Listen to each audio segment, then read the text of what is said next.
Bonjour à chacun et à tous. Nous sommes lundi 17 février de l'année 2025. Merci de prendre le rendez-vous de ce décryptage de l'actualité tel que vu, traité et publié par nos confrères de la presse écrite. Le quotidien Maison pour démarrer, prévention et lutte contre les conflits entre agriculteurs et éleveurs. Au Bénin, Seydou Tidjani parle d'un campement pilote de sédentarisation des éleveurs en construction à Gogounou. Le maire est très rassurant, précise le journal. Un autre titre du quotidien Maison ce matin, promotion de l'entrepreneuriat dans l'agriculture, le parc national d'Ouvé et la ferme KDK forment des jeunes. Les bénéficiaires reçoivent leur parchemin, écrit le quotidien Maison ce matin à la page 3. Le Canada du Nord, inauguration d'une infrastructure hôtelière dans la cité de Kobourou. L'hôtel Sonosero ouvre ses portes à Parakou, un complexe hôtelier de grand standing pour vos séjours et de plaisirs inoubliables dans le septentrion. La boussole, explosion du dépôt chimique à Akwakwa. L'Indo-Pakistanais propriétaire des marchandises stockées, arrêté. Aussi les déplacés des lieux autorisés à rentrer sous condition. Un autre titre du quotidien, La boussole, secteur judiciaire, Détenu expose les avancées notables réalisées sous le président de la République, le chef de l'État Patrice Talon, à la page 5. Le Béninois libéré de sa réaction au rappel de l'ambassadeur du Bénin au Niger. Quel Bénin les démocrates préparent-ils une fois aux affaires?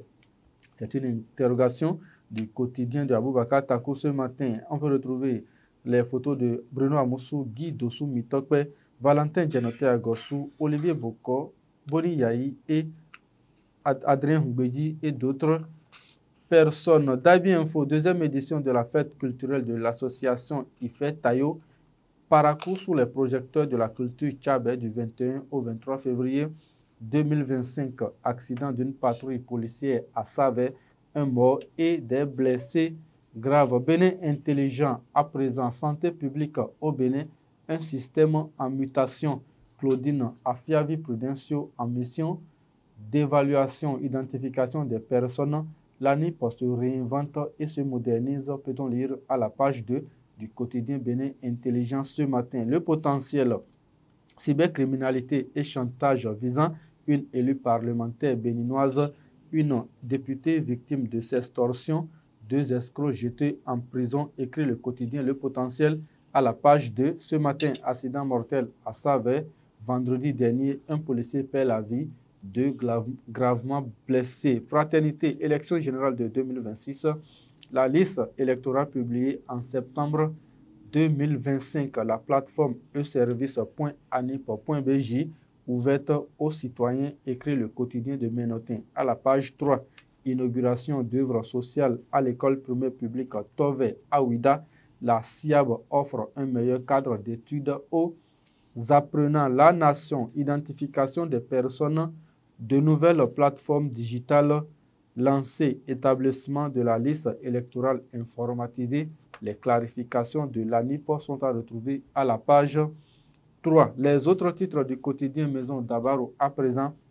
Hôtellerie à Parakou, le complexe Sonosero inauguré pour vos séjours reposants, peut-on lire à la page 6. Musique au Bénin, le 6e album de l'artiste El Bosso, lancé, écrit le quotidien Maison ce matin à la page 5. Présidence de la République, le journal nous informe que le délégué du contrôle financier derrière les barreaux, arrestation du directeur départemental du cadre de vie de l'Atlantique. Les raisons sont désormais connues et sont déjà disponibles à la page dans les colonnes du quotidien Maison ce matin. Ce sera tout, mesdames et messieurs, pour ce premier numéro de la revue des titres de cette semaine. Merci de nous avoir suivis. Agréable journée et très bonne semaine de travail à chacun et à tous.